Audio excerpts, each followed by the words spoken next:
नमस्कार भक्तों, आप सभी का हमारे चैनल पर बहुत बहुत स्वागत है। और इस अनमोल वचन चैनल के माध्यम से आज मैं आपके लिए वीडियो भेज रहा हूँ। मुक्ति साधन ही मोक्ष का सरल मार्ग है। तो किस प्रकार से मुक्ति साधन या आपके मोक्ष का मार्ग है? तो साथियों, मैं आपके बीच अशोक कुमार शास्त्री, और ये पहले से बता ही दिया है कि ये चैनल आपको ज्ञानवर्धक है।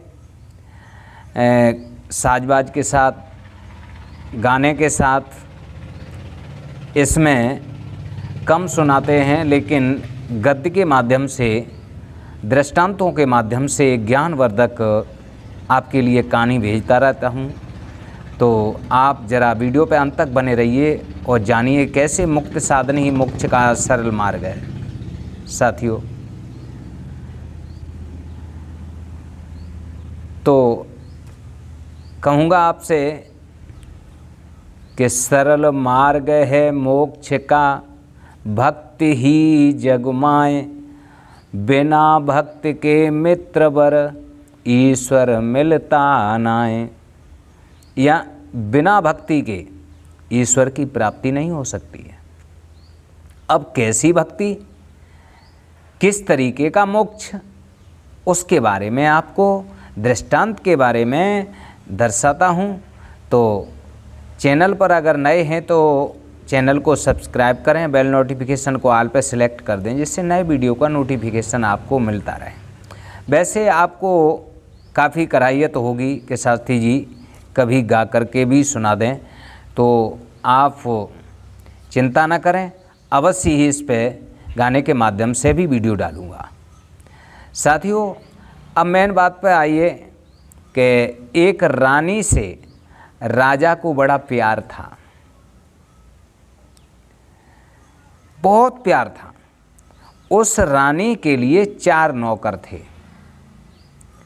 उनमें से एक ऐसा था कि कष्ट पड़ने पर वह रानी के पास जाता, रानी को उस पर दया आती तो राजा उसके कष्टों को दूर कर देता था। दूसरा नौकर ये कहता कि रानी हम पर बहुत दयालु है, राजा हम पर कभी क्रुद्ध नहीं हो सकते। रानी उसे पहले नौकर की अपेक्षा बहुत मानती थी, इसलिए राजा भी उसका सम्मान करते थे। बहुत समझने का विषय है। तीसरा नौकर ऐसा था जो रानी की सेवा में खाना पीना पहनना सभी भूला हुआ था। हर वक्त रानी की सेवा करना, स्वयं का ध्यान न देना। उस पर रानी की अपार कृपा थी, इस कारण राजा भी उसके बस में थे। नौकर जो कहता राजा वही करता था।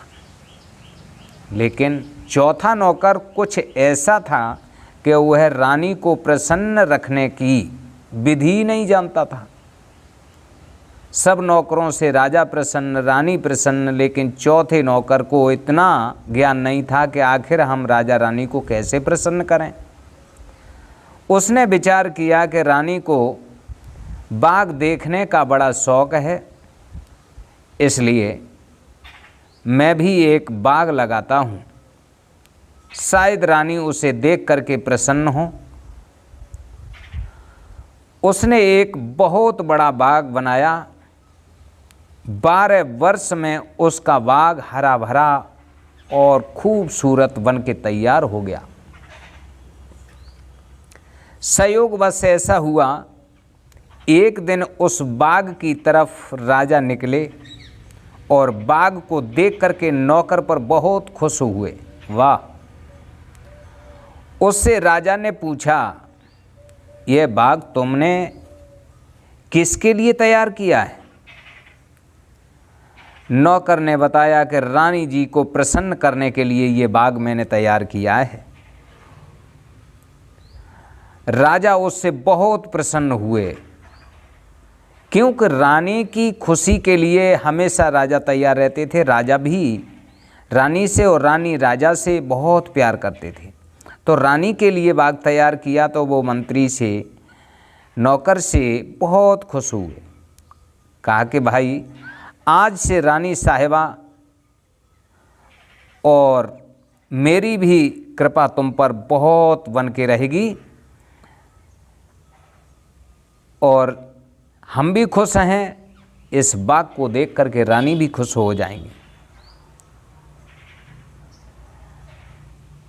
तो साथियों, भक्तिहीन जीव चौथे नौकर की संभावना देखिए, जिन पर भक्ति महारानी की कृपा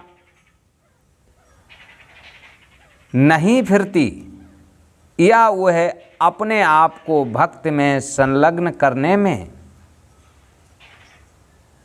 असहाय है और फिर भी भक्त महारानी को अपनाना चाहता है,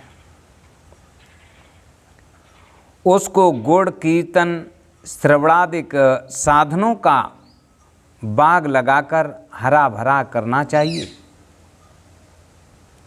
जिस दिन यह बाग प्रसिद्ध हो जाए, सुंदर हो जाए, उसी दिन ईश्वर उसे स्वयं देखकर प्रसन्न हो जाएंगे और भक्त महारानी को भी